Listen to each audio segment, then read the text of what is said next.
Ganelon's trial at the end of the Song of Roland is really interesting in a number of ways. The treason that Ganelon commits is, of course, his betrayal of Roland is terrible. It's a betrayal of his stepson, and it's a betrayal of a comrade in arms. But really, it's treason, right? He has betrayed Charlemagne, his king, and therefore the punishment should rightly be death under the law codes.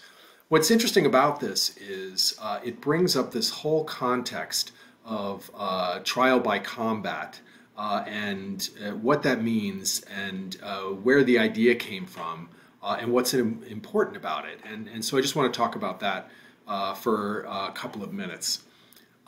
Before the Fourth Lateran Council in 1215, okay? So that's in the year 1215, there was a council of the church, and it's known as the Fourth Lateran Council. And it's important in a lot of ways.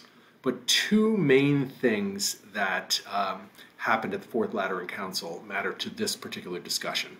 One is that trial by ordeal, and by extension, trial by combat, were no longer to be sanctioned by the church. Up until that time, in Anglo-Saxon England, for example, trial by ordeal was very popular. So there was the ordeal of the red-hot plowshares. They would build a big fire and put these iron plowshares that one would step from plowshare to plowshare. Or the ordeal of the boiling cauldron. One would have to stick one's hand into a cauldron and pick a rock out of it and carry it for a specified distance. And the way this worked was, obviously your feet would be burned, your hand would be, an arm would be scalded, what have you. I would be wrapped up, and it would be checked in 3 days, and then it would be determined whether or not God had deemed you guilty on the basis of the fact of whether or not the wound was infected. To a modern audience, this often seems crazy, but it was in fact a pretty popular system because it relied upon the judgment of God. The judgment of one's peers was considered sketchier because one's peers were eminently corruptible, as everyone knows.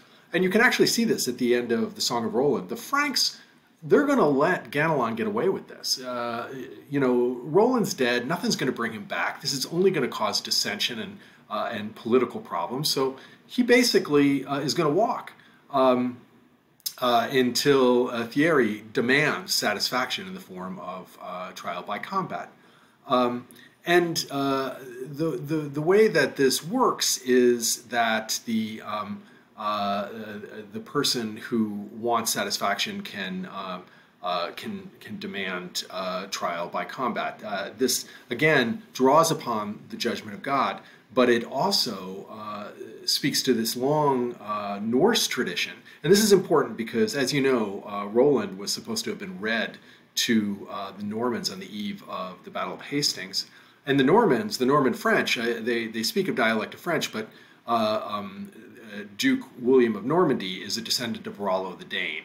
He was a Viking given Normandy to hold against other Vikings. So they still had a lot of these kind of cultural practices. And as late as the conversion to Christianity in Iceland in the year 1000, we see holmgange. It goes on beyond that, but holmgange is island going. It's the court of last resort at a Norse thing or parliamentary or legal gathering. They're called things. That's where we get the word.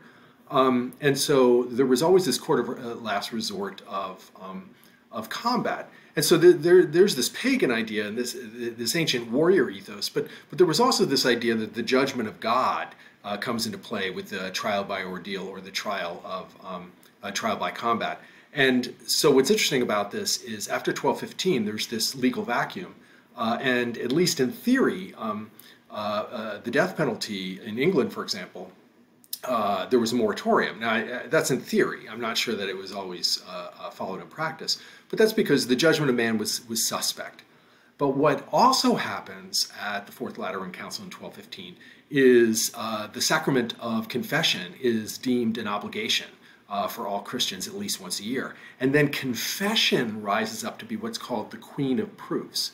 And that's why we get into this whole context of torture in the later Middle Ages and the Renaissance, where where torturing a confession was considered a positive thing to do, because you wanted someone to admit their guilt so that you could shrive them of that guilt before you would execute them on the basis of their own confession against their own sins.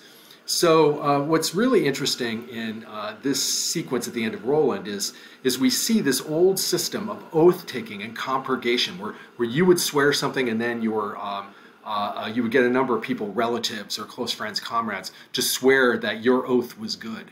And that's exactly what happens at the end of Roland.